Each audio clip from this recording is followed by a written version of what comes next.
आखिरी प्रयास। एक समय की बात है, एक राज्य में एक प्रतापी राजा राज करता था। एक दिन उसके दरबार में एक विदेशी आगंतुक आया और उसने राजा को एक सुंदर पत्थर उपहार स्वरूप प्रदान किया। राजा वह पत्थर देखकर बहुत प्रसन्न हुआ। उसने उस पत्थर से भगवान विष्णु की प्रतिमा का निर्माण कर उसे राज्य के मंदिर में स्थापित करने का निर्णय लिया और प्रतिमा निर्माण का कार्य राज्य के महामंत्री को सौंप दिया।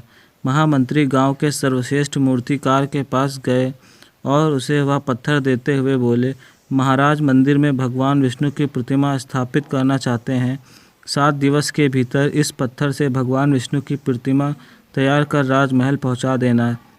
इसके लिए तुम्हें 50 स्वर्ण मुद्राएं दी जाएंगी। 50 स्वर्ण मुद्राओं की बात सुनकर मूर्तिकार खुश हो गया और महामंत्री के जाने के उपरांत प्रतिमा का निर्माण कार्य प्रारंभ करने के उद्देश्य से अपने औजार निकाल लिए। अपने औजारों में से उसने एक हथौड़ा लिया और पत्थर तोड़ने के लिए उस पर हथौड़े से वार करने लगा, किंतु पत्थर जस का तस रहा। मूर्तिकार ने हथौड़े से कई वार पत्थर पर किए, किंतु पत्थर नहीं टूटा। 50 बार प्रयास करने के उपरांत मूर्तिकार ने अंतिम बार प्रयास करने के उद्देश्य से हथौड़ा उठाया, किंतु यह सोचकर हथौड़े पर प्रहार करने से पूर्व ही उसने हाथ खींच लिया कि जब 50 बार वार करने से पत्थर नहीं टूटा तो अब क्या होगा। वह पत्थर लेकर वापस महामंत्री के पास गया और उसे यह कहकर वापस कर आया कि इस पत्थर को तोड़ना नामुमकिन है, इसलिए इससे भगवान विष्णु की प्रतिमा नहीं बन सकती।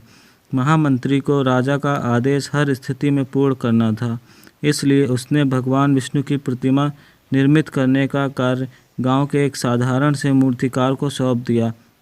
पत्थर लेकर मूर्तिकार ने महामंत्री के सामने ही उस पर हथौड़े से प्रहार किया और वह पत्थर एक बार में ही टूट गया। पत्थर टूटने के बाद मूर्तिकार प्रतिमा बनाने में जुट गया।